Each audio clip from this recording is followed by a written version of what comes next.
नमस्कार, आप देख रहे हैं हमारा खास कार्यक्रम प्रार्थना हो स्वीकार और मैं हूं आपके साथ गीतिका पंत। भगवान शिव को सोमनाथ भी कहते हैं और भगवान सोमनाथ का एक ही धाम है जिसकी सुरक्षा स्वयं भगवान समुद्रदेव करते हैं। मान्यता है कि उस शिव धाम की पहली स्थापना सतयुग में चंद्रदेव ने की थी, जिसे त्रेता युग में रावण ने चांदी से गढ़वाया था। तो द्वापर में भगवान कृष्ण ने उस धाम को चंदन से बनवाया।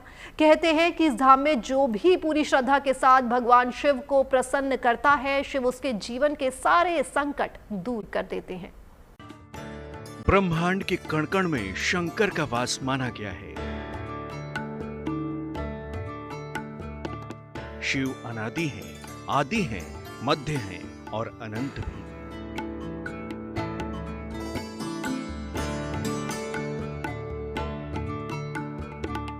शिव ही प्रथम है और शिव ही अंतिम।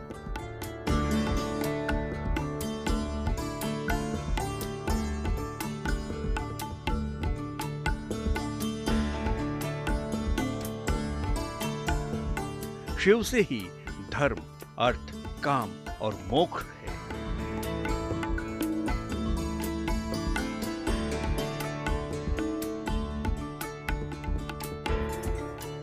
पूरी सृष्टि शिव की शरण में है। शिव जगत के गुरु और परमेश्वर हैं।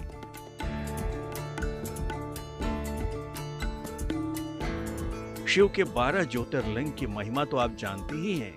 12 ज्योतिर्लिंगों में से एक है भगवान शिव का सोमनाथ मंदिर का दरबार।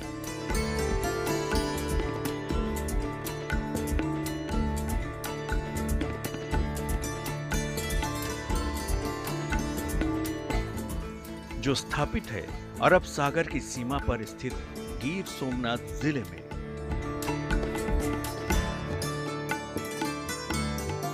जब समंदर की लहरों में गूंजता है जय जय सोमनाथ,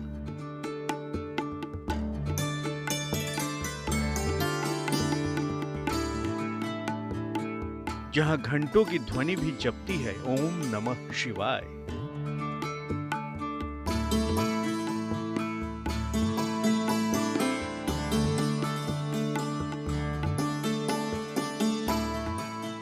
जहां शिव ने किया था चंद्रदेव के श्राप का अंत।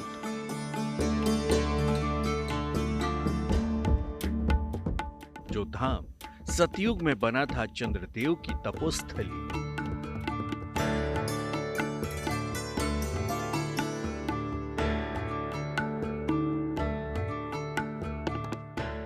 मान्यता है कि सतयुग में उस शिव दरबार को रावण ने चांदी से मढ़वाया था। द्वापर युग में भगवान कृष्ण ने उस धाम को चंदन से बनवाया था। 17 बार उस धाम में शिव की शक्ति को चुनौती दी गई, लेकिन हर बार शिव की शक्ति के आगे सब बेकार हो गया।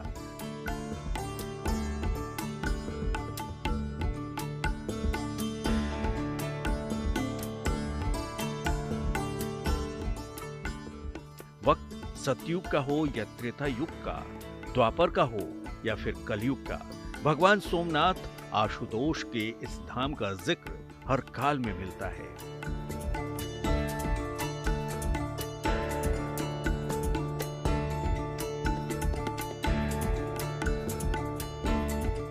भगवान शंकर इस धाम में सोमेश्वर यानी चंद्रदेव के आराध्य के रूप में विराजते हैं।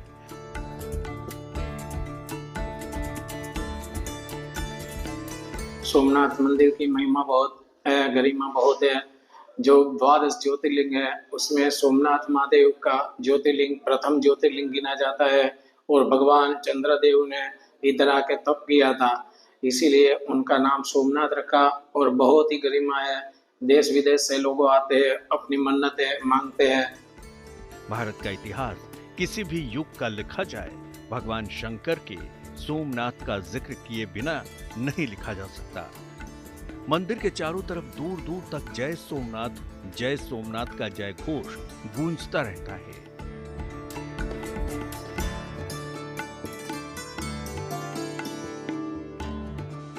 समंदर की बड़ी बड़ी लहरें भी जब मंदिर की सीढ़ियों पर आकर टकराती थी तो लहरों से निकलने वाली जय शिव शंकर की ध्वनि पूरे इलाके को शिवमय कर जाती है।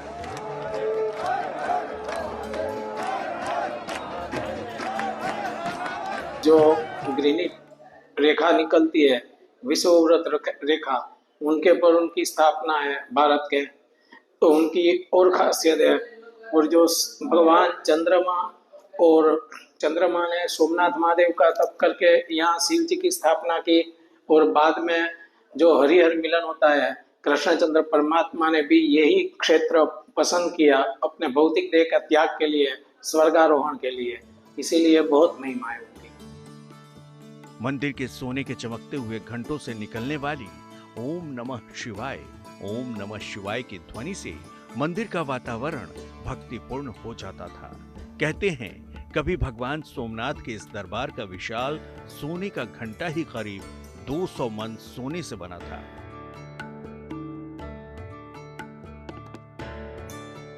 मंदिर के 56 खंभों में हीरे, माणिक्य और मोती जैसे रत्न जड़े हुए थे। रत्न दीपों की जगमगाहट से मंदिर का गर्भगृह प्रकाशमान रहता था और कहते हैं कि कन्नौजी इत्र से मंदिर की वायु हमेशा सुगंधित रहती थी।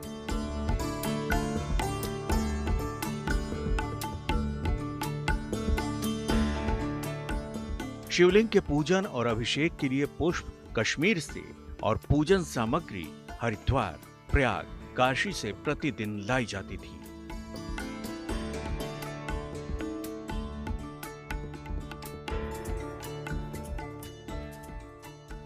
प्रतिदिन की पूजा के लिए 1000 वेदपाठी ब्राह्मणों की नियुक्ति की गई थी, जिनके शिव मंत्रों के उच्चारण से पूरा इलाका कैलाश सा पवित्र पावन हो जाया करता था। श्री सोमनाथ ज्योतिर्लिंग मंदिर भारत के 12 आदि ज्योतिर्लिंगों में से सबसे प्रथम है। ऋग्वेद से लेकर शिव महापुराण, स्कंद पुराण, श्रीमद् भागवत गीता के साथ महाभारत में भी इस आदि तीर्थ का जिक्र मिलता है। अरब सागर के किनारे स्थापित इस पहले ज्योतिर्लिंग के दर्शन पूजन करने से साधक के न केवल जन्म जन्मांतर के सारे पाप कट जाते हैं। भगवान सोमनाथ के पास जो अपने रोग के लिए आते हैं और उनका निवारण हो जाता है, तो सोमनाथ बाबा हर मनुष्य का सब कष्ट दुख दूर करता है, उनकी इच्छाओं पूरी करते हैं, धंधा रोजगार में बरकत देते हैं और उनकी सब ख्वाहिश पूरी करते हैं सोमनाथ बाबा।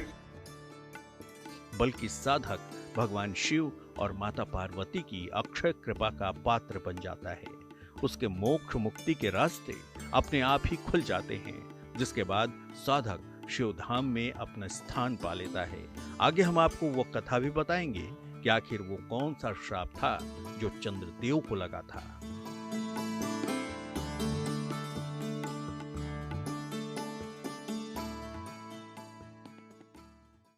भगवान सोमनाथ का इतिहास सृष्टि के आरंभ से मिलता है।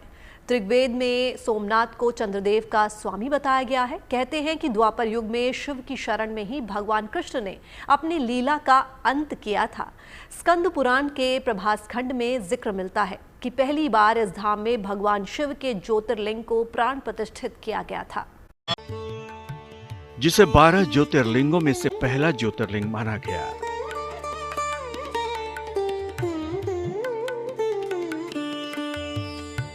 जो अनेकों आक्रमण झेलने के बाद आज भी स्वर्ण आभा से जगमगाता रहता है।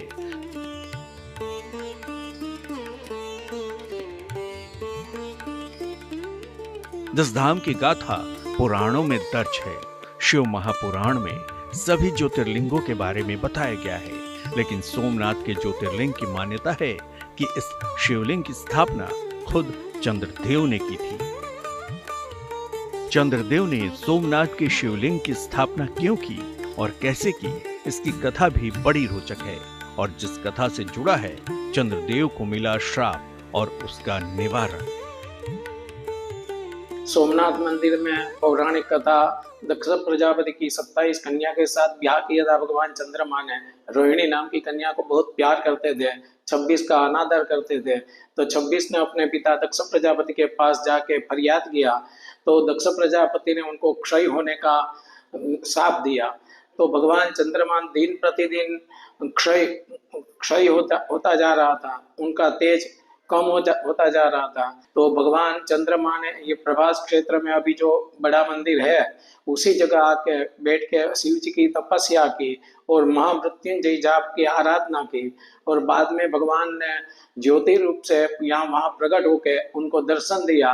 तो सोम यानी कि चंद्र उनके नाम से सोमनाथ महादेव नाम रखा और उनका रोग का निवारण किया भगवान चंद्र सोमनाथ महादेव ने। पौराणिक कथा है कि प्रजापति दक्ष ने अपनी 27 कन्याओं का विवाह चंद्रमा के साथ किया था। रोहिणी दक्ष की सभी कन्याओं में से सबसे अधिक सुंदर थी। चंद्रमा रोहिणी को अधिक प्रेम करते थे। इस बात से दक्ष की अन्य पुत्रियां रोहिणी से बैर रखने लगी। जब ये बात प्रजापति दक्ष को पता चली तो उसने क्रोधित होकर चंद्रमा को धीरे धीरे खत्म होने का श्राप दे दिया, जिससे चंद्रमा को कोढ़ हो गया।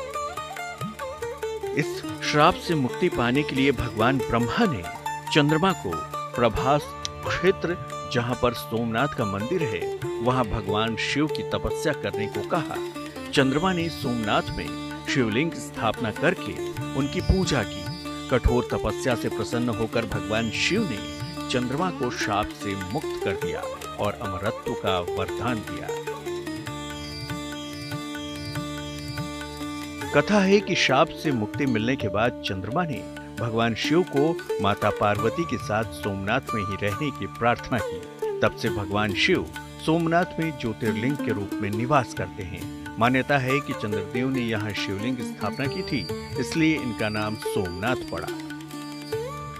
कथा है कि शंकर जी के वरदान के कारण ही चंद्रमा कृष्ण पक्ष को एक एक कला क्षीण होता है और शुक्ल पक्ष को एक एक कला बढ़ता जाता है और हर पूर्णिमा को पूर्ण रूप को प्राप्त होता है। कुष्ठ रोग, क्षय यानी टीबी, यही रोग के निवारण के लिए दिन प्रतिदिन घिसता जा रहा था चंद्रमा। उसको क्षय बोलते हैं संस्कृत में। इस रोग के निवारण के लिए भगवान चंद्रमा ने शिव जी की आराधना की थी। मान्यता है कि सोमनाथ मंदिर के दर्शन करने और यहाँ पूजा आराधना करने से क्षय रोग से पीड़ित रोगी ठीक हो जाते हैं। यह एक प्राकृतिक सोम कुंड है, जिसकी मान्यता है कि इस कुंड में स्वयं शिव तथा ब्रह्मा अंश रूप में सदैव विद्यमान है। इसे चंद्रकुंड के नाम से भी जाना जाता है। इस सोम कुंड में स्नान करने से मनुष्य अपने समस्त पापों से मुक्ति पाता है। सोमनाथ को पाप नाशक तीर्थ भी कहा जाता है। जो अपने कुष्ठ रोग के निवारण के लिए भगवान चंद्रमा ने शिव जी की आराधना की, महामृत्युंजय जाप, जो भी यहाँ लोग रोगी होते हैं और यहाँ महामृत्युंजय जाप भगवान सोमनाथ के सानिध्य में करवाते हैं तो उनकी मनोकामना पूरी होती है और रोग से निवृत्त होते हैं। कहते हैं कि यहाँ 3 नदियों हिरण, सरस्वती और कपिला का संगम होता है, जिसमें किया गया स्नान त्रिवेणी स्नान कहलाता है। सोमनाथ मंदिर में एक खंभा है जो किसी अजूबे से कम नहीं है। ये पिलर मंदिर के दक्षिण किनारे पर स्थित है। इस पिलर पर एक तीर बनाकर एक संकेत दिया गया है, जो कि ये बतलाता है कि सोमनाथ और दक्षिणी ध्रुव के बीच में पृथ्वी का कोई भूभाग नहीं है। मान्यता है कि सावन के महीने में जो व्यक्ति प्रतिदिन सोमनाथ के शिवलिंग का जाप करता है उसके सभी पाप नष्ट हो जाते हैं। लोक परलोक दोनों में इसका लाभ होता है। सभी प्रकार की मनोकामनाएं पूर्ण होती हैं।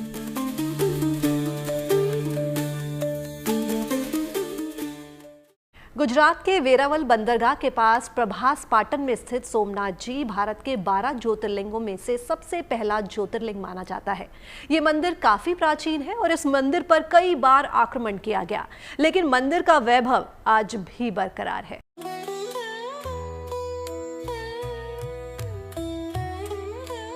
ये सोमनाथ हैं जो चेतना का अनंत प्रवाह है। ये मानव मूल्यों का प्रतीक है। ये सभ्यताओं का द्योतक है। महादेव का पावन धाम सोमनाथ, जहां आस्था की बयार हिलोरे लेती है। सोमनाथ मंदिर, जहां बसते हैं सोमेश्वर महादेव। ये वही सोमनाथ मंदिर है जो हजारों साल के इतिहास में क्रूर आक्रांताओं का हर वार सहते हुए आज भी पूरी शान से सर उठाए खड़ा है। सोमनाथ के मंदिर का वैभव इतना विराट है मानो विश्वकर्मा ने खुद इसका सृजन किया हो। सोमनाथ मंदिर की अद्भुत वास्तुकला हमें लुभाती है। कहा जाता है कि हिंदुओं के पवित्र तीर्थ स्थल सोमनाथ मंदिर का पुनर्निर्माण चालुक्य शैली में किया गया है। इस मंदिर को हिंदू वास्तुकला का नायाब नमूना भी माना जाता है। मान्यता है कि भगवान शिव का ये पहला ज्योतिर्लिंग सोमनाथ 3 हिस्सों में बटा हुआ है, जिसमें मंदिर का गर्भगृह, नृत्य मंडप और सभा मंडप शामिल है। दावा किया जाता है कि इसके शिखर की ऊंचाई करीब 150 फीट है। इस मंदिर के कलश का वजन करीब 10 टन है, जबकि इसकी ध्वजा 27 फुट ऊंची बताई जाती है। इस मंदिर में मां पार्वती, मां लक्ष्मी, मां गंगा और मां सरस्वती और नंदी की मूर्तियां विराजित हैं। लाखों लोगों की आस्था से जुड़ा ये सोमनाथ मंदिर आज प्रभास पाटन के नाम से जाना जाता है। इस मंदिर में रोजाना मंदिर की कीर्ति का प्रदर्शन होता है। रोज रात को 1 घंटे का लाइट शो होता है, जो शाम को 7:30 बजे से 8:30 बजे तक होता है। इस शो में मंदिर के इतिहास को दिखाया जाता है।